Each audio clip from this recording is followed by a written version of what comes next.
not be as strong of a person if I hadn't finished soccer and if I hadn't played soccer. I don't really remember much about the pain or anything. I just remember grabbing my knee right away.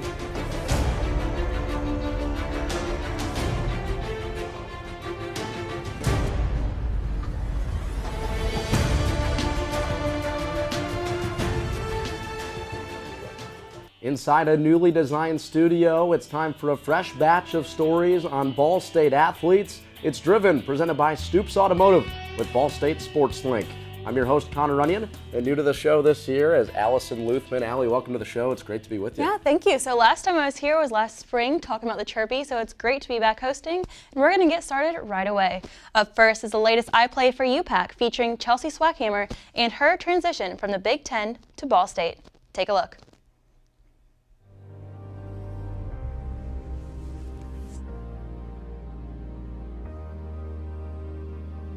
As a kid,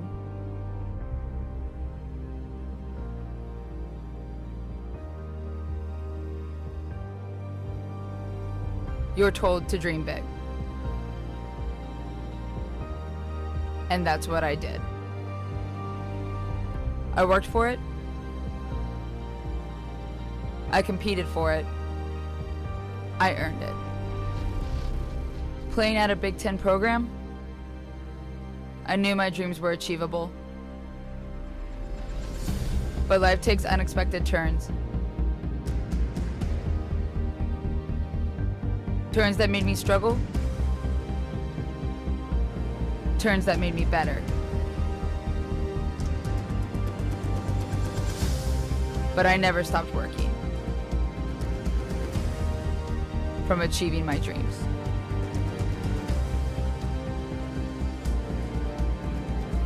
But now this team is part of my dream.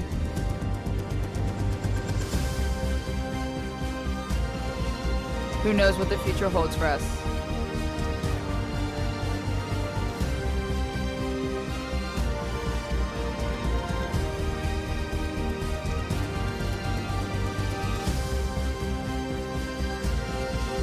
I can lead this team to achieve all of our dreams. With this team, anything is possible.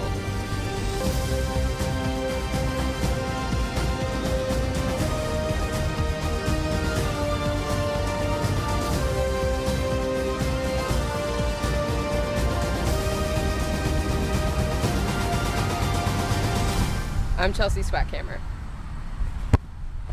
and I play for you. So since coming to Ball State, she's done some great things in Connor. I know you always have the stats ready. She's really led the team to a successful year. 9 goals, 3 assists, led the team in points, and as a captain, led the team to 10 wins in the Mid-American Conference, the best in school history. Really impressive. I know she was really happy to come over from Ohio State and make an impact here at Ball State. Absolutely. Like she did. Moving on from one team at Briner Sports Complex to another, the field hockey team was led this year by Bryce and Beth Barnes, a pair of sisters. And it wasn't field hockey that originally forged their relationship. It was another sport.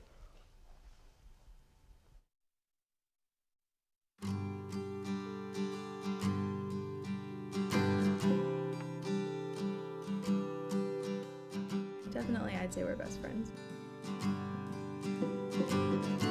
We actually work really well together. We are from Fredericksburg, Virginia, so it's a good 600 miles away. Being so far away from home is definitely tough, but my parents have been really supportive with it. When we were younger, I want to say maybe I was in like the 3rd or 4th grade, we played on a soccer tournament team together, the Hurricanes, and we had these bright purple jerseys with swirly patterns on them, and we invited our great-grandma to come to the game because our dad was like, you know, Mama, this is probably the only time you're going to get to see the girls play together. I always thought that around the middle school age that my dream was to be a Division I soccer player. I never expected to be anything with field hockey. I just did not fall in love with the game like I did with soccer, and then I just kept playing, and then I kind of realized that I was pretty decent at it around 7th grade when we started playing with our middle school. From there on, I decided to join the travel team in our area for field hockey just to see if maybe I wanted to play in high school, and I ended up falling in love with the game by then.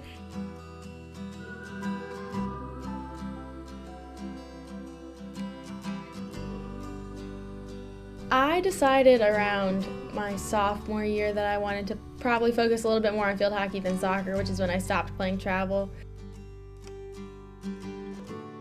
I would say I kind of made the decision myself just because I needed to branch out and see something different other than soccer. We started at the same time, so it was kind of cool, like we were both just really growing in the sport together. I think that just really helped kind of breed the athletic competition, and it really made us want to grow as people, it made us want to grow as athletes. So, I mean, definitely starting young was good for us, even if it wasn't in the sport that we ended up playing in college. The Ball State Cardinals, the sisters, Bryce Barnes and Beth Barnes. Family matters here on this Ball State Cardinal team.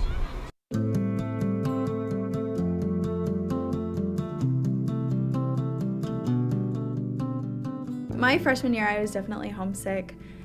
Called mom and dad a lot, called my grandma when mom and dad didn't answer, called my sister. I think at first they didn't want me to be so far. I looked at a few East Coast schools and they were kind of pushing toward that, but Ball State ended up with the best offer and just the best fit for me all around. I think I was a little more homesick at the beginning just because it was so different. I had to make brand new friends. We've never moved before, so I've never really been forced to make a ton of new friends, and it was just like a whole new it wasn't really like a shock, but it was just completely different than Little Fredericksburg where everybody knows each other.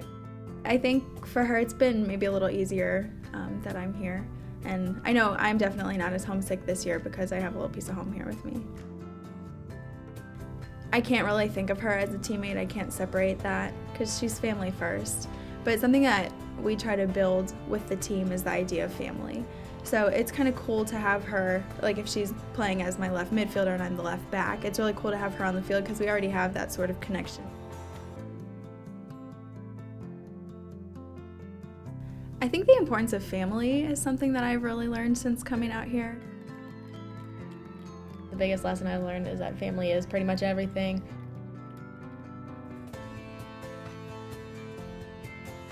I really realized that coming so far away from home, being independent is a good thing, but you always have your family and your ties back home they just mean so much. And you never really realize what you have until it's gone. Being distant so far has really kind of taught me that.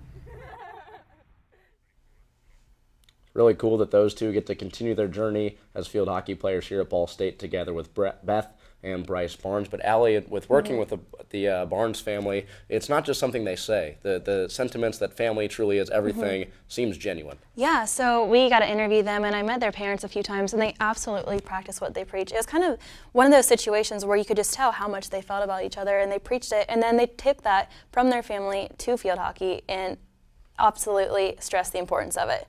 So now we're going to go back to soccer to Maddie Oyer, and we're going to find out the decision that she had to make. For this light and momentary affliction is preparing for you an eternal weight of glory beyond all comparison, as we look not to the things that are seen, but to the things that are unseen. For the things that are seen are transient, and the things that are unseen are eternal. Before the all-conference honors, before she almost quit, before high school records fell, Maddie Oyer was just a kid from Leo, Indiana. When Maddie was probably about 5, she was on a little league that was like, it was 3v3, there was no goalie. First few games she just ran around like everybody else and chased everybody and the ball, and nobody knew what was going on. It was awful the whole season long. She really wasn't into it at all until she got that first goal and heard the crowd yell. And as soon as the crowd yelled, she looks over and saw all these people yelling. And at that point, she thought, okay, I know what I'm supposed to do now. That same game probably scored like 6 goals. She just went and got the ball and took it to the goal, and everybody else just followed her around. She got that feeling a little bit when she was young, and she really kind of wanted to embrace it. He was always my dad, but always a coach. He would always give it to me straight, and I appreciated his opinion about every sport I played more than anyone else's. As she became about 15, 16, 17 high school student, she really started working out and was really driven to be better. I was definitely surprised when schools such as Purdue and Memphis were looking at me to recruit me. I wanted to try and play as big as I could. Plenty of area talent making their decisions official today. And out at Leo, Maddie Oyer signing to play soccer at Memphis. Oyer holds the school record and ranks second in state history and career assists. Oyer played in 16 games as a freshman for the Tigers, recording 2 goals and 2 assists, but found herself struggling being so far from her family. I FaceTimed them for the first time, and when I got on the screen, I immediately started crying, and it was just hard to not have a super close support system because that has got me through a lot of things. Memphis was really tough on her, being that far away. I just had mentioned to her, I said, well, Ball State has a fashion design, and she's in fashion merchandising and design. I knew once I was there that I definitely wanted to leave because I was so far from home. At the end of the school year, Oyer made it official. She was transferring to Ball State.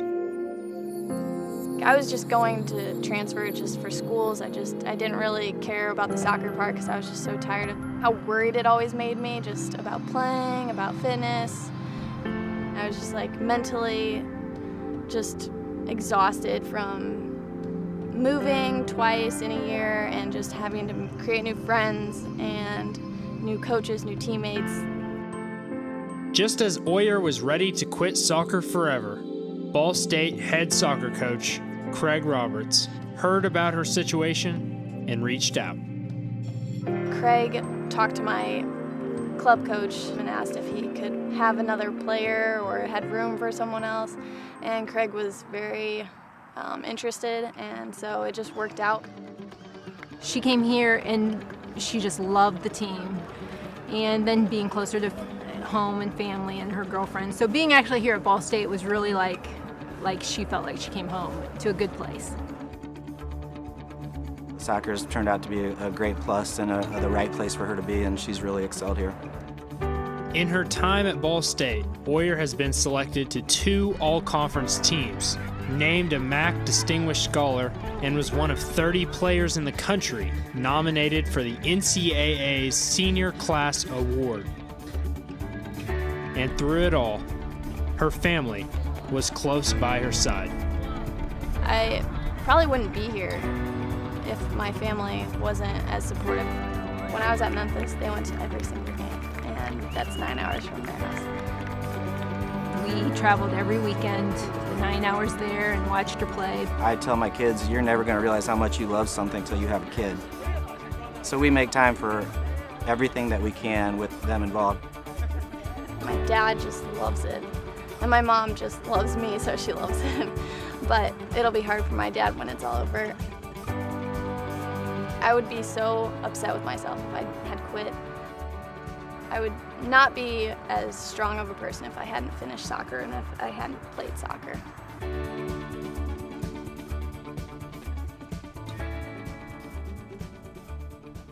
And her father was absolutely correct when he said she excelled here. Last year, she was named the 6th player in Ball State history ever to be named All-MAC for the 2nd time in her career. Yeah, and that goal she scored against Akron, I think that's something I'll remember for a long time. We could rewatch that again. Oh yeah, the way she timed it and chipped it over the keeper, Absolutely. really impressive from Madison Oyer. We switch gears to the football field. Tight end Dylan Curry, a tough guy on the gridiron, but as he moves into his family life and has a kid, he shows his more sincere, genuine side. My personal life's a little bit different than the other 112 guys on the team. I have a wife. Me and Hannah met our senior year of high school and dated all the way up until 2.5 years ago when we got married in July of 2013. From the time I met her, I knew that this was the girl I was going to marry. I mean, when that day came, and I asked her to marry me, and she said yes, which thank God she said yes, because I don't know what would have happened if she didn't. She made me the happiest man alive, absolutely. The only day that topped that was July 2nd of this year when we had our daughter Reese. luckily I got the chance. We were off for a week during summer, and she went in for a regular visit to the doctor, and they just told us, said, "How do you feel we're gonna have a baby tonight?" And I was like, I mean, it was just a shock of that. Like I was so happy that I was actually home and didn't have to rush back from Muncie and maybe end up missing the birth of our daughter. She never complained, nothing, ever. And that day, like, I mean, my emotions, like, she almost had to keep me calm. Like, I was, like, freaking out. Like, every little buzzer that went off in the hospital room, like, I was freaking out, and she was like, "It's fine, it's fine." Honestly, nothing, like, can explain the feeling, like, that day. Like, I get emotional talking about it because, like, it's been a blessing, an absolute blessing from God, and being able to be there when our daughter was born and to share that moment with my wife and my family, that's why it makes me emotional, just to see a life brought into this world and know that it's yours. He's a really good dad, he really is. He helps me with her so much. I mean, he comes home and that's the first thing he wants to do is go and talk to Reese and play with Reese, and you know, while I'm cooking dinner, he'll kind of entertain her, and he'll change diapers and stuff like that. Like, he's totally cool with everything like that. He's a really good dad.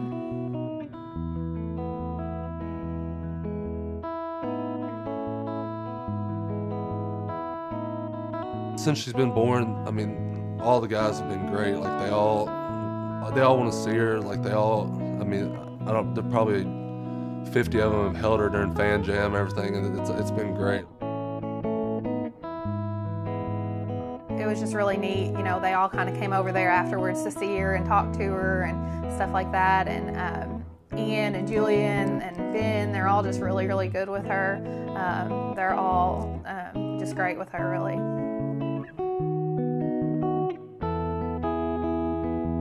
To see her every day when I come home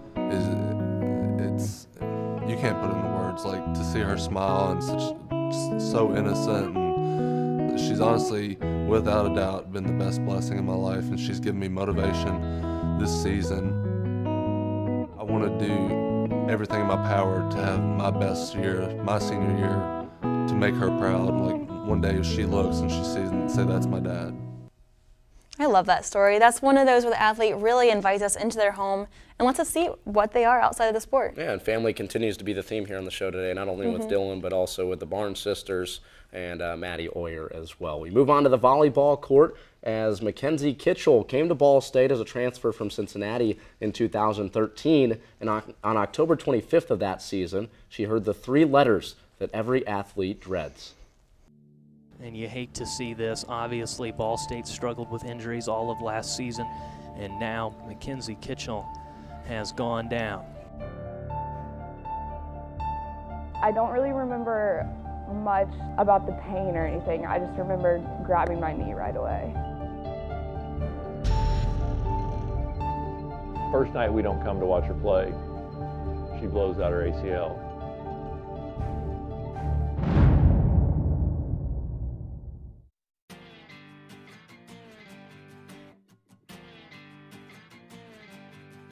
Well, really, IU basketball back then, there wasn't anything like it. Like, when I was growing up and young, I didn't really know who my dad was, I guess. Like, I just looked at him like my dad, and I didn't really know he was like a big basketball hotshot. You can't wait to get out on that floor, put the Indiana jersey on, put the striped pants on, get out there. I think if Ted wanted to run and be governor of the state of Indiana, he could have been. The competition, watching the competition, wanting to be a competitive athlete, I think was instilled in her very early.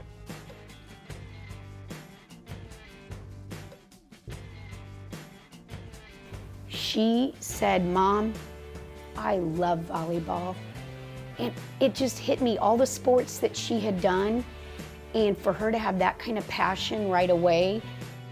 It was kind of a breath of fresh air, just getting kind of like it's my sport of the family.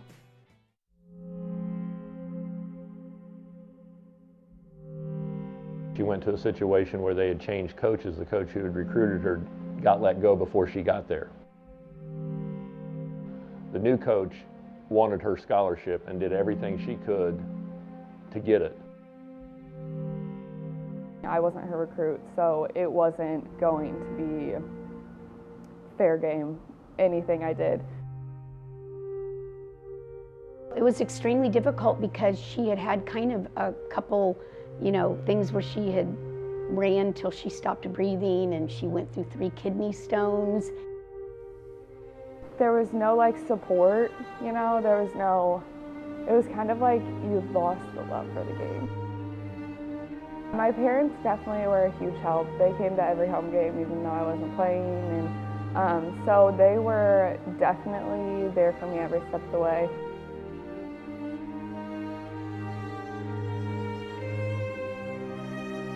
Steve Shondell came and watched her. I think he came and watched her one night just to make sure that she was healthy and there wasn't something wrong with her, and he offered her a scholarship. I thought that showed a lot of class, and he's just been a real godsend. Everything that happened to me at Cincinnati just kind of had me have not my normal love for the game anymore and passion for the game anymore. So Steve and the Ball State program has definitely brought that back into my life. Tonight we've got a good one for you as the Bowling Green Falcons invade Worthen Arena. I was really excited because it was the first home game that Steve started me. So I got called in the starting lineup, I went out there, and it was the 3rd point. I remember laying on the ground and kind of rolling, and I looked over and Steve was just staring at me with his eyes wide open, and I was like, this is not good. First night we don't come to watch her play, she blows out her ACL. They actually picked up 1 win against an RPI top 50 team. That was against BYU. Here's Kitchell again into the block.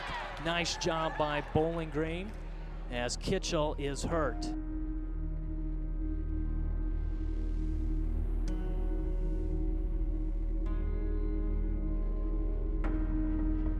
I just remember I woke up from surgery.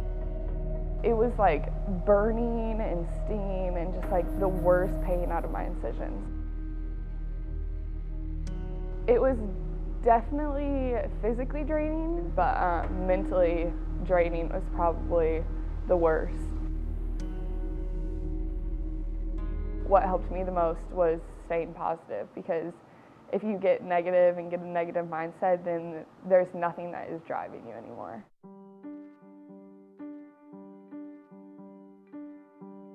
Mackenzie is never negative. She always sees the positive out of everything, and that helped me get through it. It was really hard coming back from that injury, but there was a lot of motivation within me to come back faster, stronger, jumping higher. Her work ethic has always been great. If anything, she probably pushes herself a little too hard. I kind of just wanted to show everyone, it doesn't matter that I had knee surgery, that's not going to stop me, and I'm going to play better than I did before I had the injury. You got to keep pushing. I tell everyone to stay positive.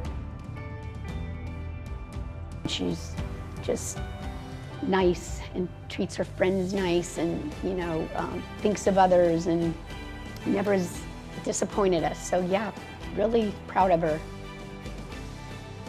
I guess I would tell people to be mentally strong and mentally tough through the whole process, and that it will make them a stronger person and player in the end.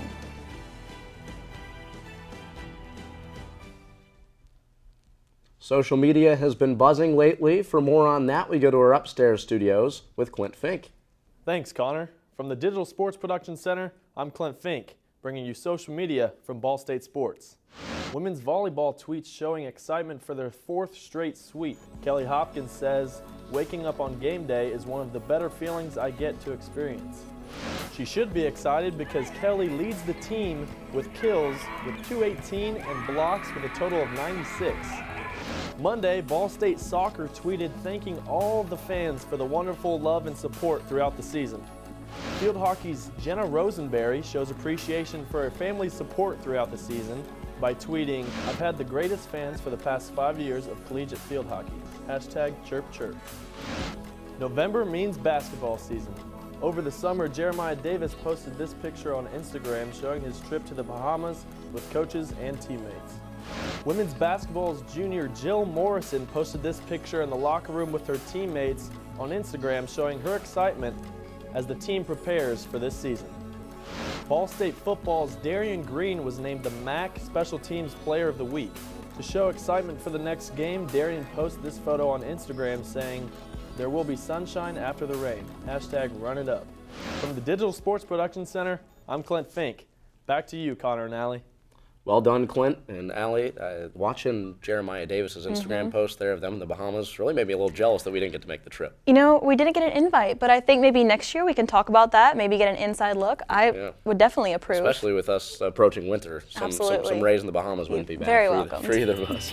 That wraps up this episode of Driven, presented by Stoops Automotive here with Ball State Sports Link. For Allie Luthman, I'm Connor Runyon. Thanks to our executive producer, J.C. Obringer. We'll talk to you next month.